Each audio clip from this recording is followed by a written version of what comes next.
Hey, I'm Tripp, Director of Programs here at Summit Ministries. This is my wife, Megan. Hi. Yeah. I've been on faculty with Summit since 2016, and I work with Life Training Institute. So we really want to invite you guys as we partner with Stand to Reason's reality conferences this year.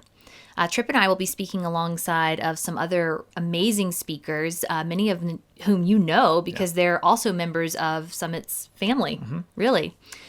So I'll be speaking on pro-life apologetics and moral relativism, and Tripp is going to be talking about how Christianity deals with the problem of evil, and there's going to be just so many important topics for right now, issues dealing with gender and sexuality and race and so on and so forth. So yeah, we're looking forward to it. Yeah, in addition to speaking, we, representing Summit, will also be hosting a Q&A lunch with several of the speakers that you're invited to attend.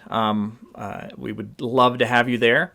So why the reality conference? I was thinking about how to explain this, and I thought about a story that happened to us. So Neely, our daughter, who just turned 15, we took her to get her learner's permit. She passed with flying colors, but one of our first driving experiences, like on the way home from the test, we were stopped. A few minutes later. Yeah, you know where I'm going with this. I do. We stopped at a traffic light, at an intersection. There was a big van right beside us that had pulled out a bit too far into the intersection, and so it slowly backed up safely, all that. But Neely was paying attention to the van, and all of a sudden, for us just sitting here, she freaked out and grabbed the steering wheel tight and pushed the brakes harder than than she was already pushing it. What are you doing? Well, and then it clicked.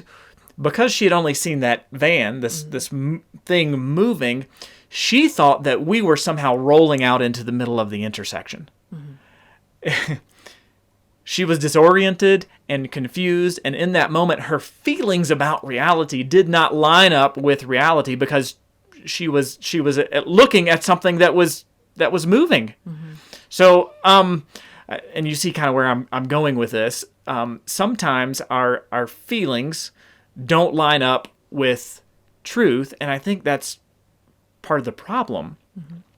Our feelings can't change or can't make anything true or false, and sometimes in order to get our bearings to figure out what is true and false, we need to look at something beyond ourselves or from a different perspective than our limited one. Yeah, particularly when it comes to these specific moral issues Yes. that we're talking about. Yeah. So in situations like this, in Neely's case, had she just looked beyond where she was to some fixed point, maybe a building in the distance or a street lamp or something like that, she would have realized that everything was all right and what was really going on.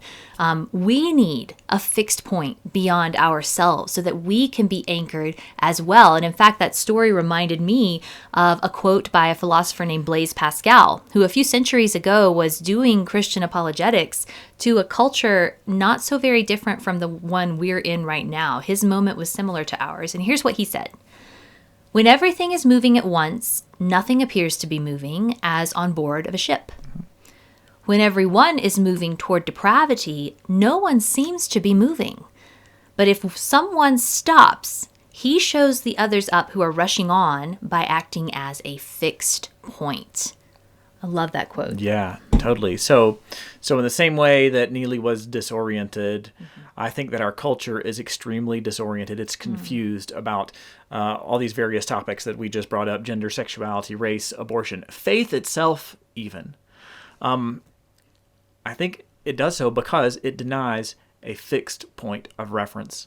Rather than anchor itself to the unmovable God of all truth, the culture is being tossed to and fro by every wind of doctrine that comes along, as the Bible verse Paul says. called it, yeah. Yes. So at the Reality Conference, we want to help you guys find clarity in our cultural moment and show you that Christianity really does offer timeless truth that is anchored in reality so that we can find that fixed point, align our lives with it, and in doing so, we become fixed points in our own communities, wherever we happen to find ourselves, so that others have something to look at and hold on to and go, what is it about them So, yeah. Yeah, so we invite you guys to join us at the Reality Conference. Gather up your youth group. Register today. You can, if you do early, then you can get an early bird discount. Yeah, register at realityapologetics.com. Yeah, we look forward to seeing you there. Bye.